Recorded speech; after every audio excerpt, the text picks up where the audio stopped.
मैं सर्वज्ञेश्वर भैरव के अंक में निवास करने वाली परमोत्कृष्ट पद्मावती देवी का चिंतन करता हूँ।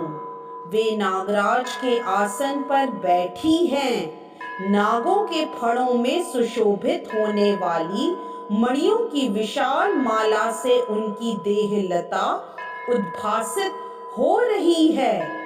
सूर्य के समान उनका तेज है। 3 नेत्र उनकी शोभा बढ़ा रहे हैं। वे हाथों में माला, कुंभ, कपाल और कमल लिए हुए हैं तथा उनके मस्तक में अर्धचंद्र का मुकुट सुशोभित है। ऋषि कहते हैं, देवी का यह कथन सुनकर दूत को बड़ा अमर्ष हुआ और उसने दैत्यराज के पास जाकर सब समाचार विस्तार पूर्वक कह सुनाया। दूत के उस वचन को सुनकर दैत्यराज कुपित हो उठा और दैत्य सेनापति धूम्रलोचन से बोला, धूम्रलोचन, तुम शीघ्र अपनी सेना साथ लेकर जाओ और उस दुष्टा के केश पकड़कर घसीटते हुए उसे बलपूर्वक यहाँ ले आओ। उसकी रक्षा करने के लिए यदि कोई दूसरा खड़ा हो तो वह देवता, यक्ष अथवा गंधर्व ही क्यों न हो, उसे अवश्य मार डालना। ऋषि कहते हैं, शुंभ के इस प्रकार आज्ञा देने पर वह धूम्रलोचन दैत्य 60,000 असुरों की सेना को साथ लेकर वहां से तुरंत चल दिया।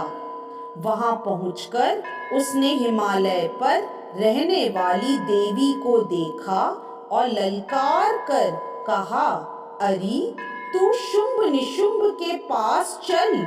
यदि इस समय प्रसन्नता पूर्वक मेरे स्वामी के समीप नहीं चलेगी तो मैं बलपूर्वक झोंटा पकड़कर घसीटते हुए तुझे ले जाऊंगा। देवी बोली, तुम्हें दैत्यों के राजा ने भेजा है। तुम स्वयं भी बलवान हो और तुम्हारे साथ विशाल सेना भी है। ऐसी दशा में यदि मुझे बलपूर्वक ले चलोगे तो मैं तुम्हारा क्या कर सकती हूँ।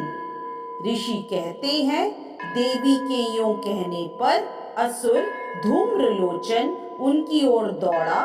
तब अंबिका ने हुम शब्द के उच्चारण मात्र से उसे भस्म कर दिया।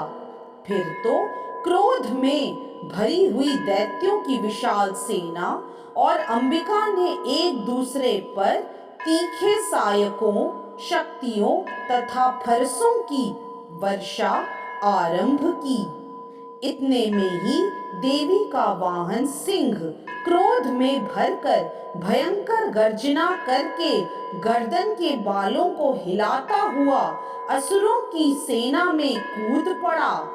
उसने कुछ दैत्यों को पंजों की मार से, कितनों को अपने जबड़ों से और कितने ही महादैत्यों को पटक कर ओठ की दाढ़ों से घायल करके मार डाला।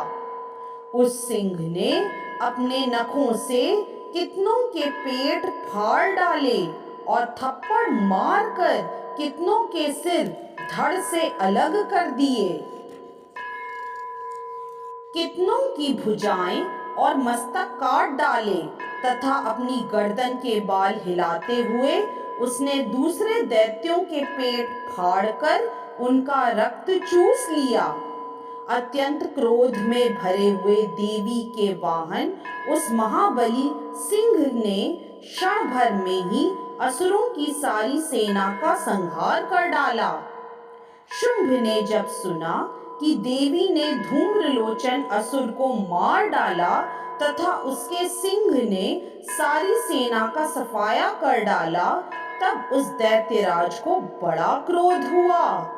उसका ओठ कांपने लगा।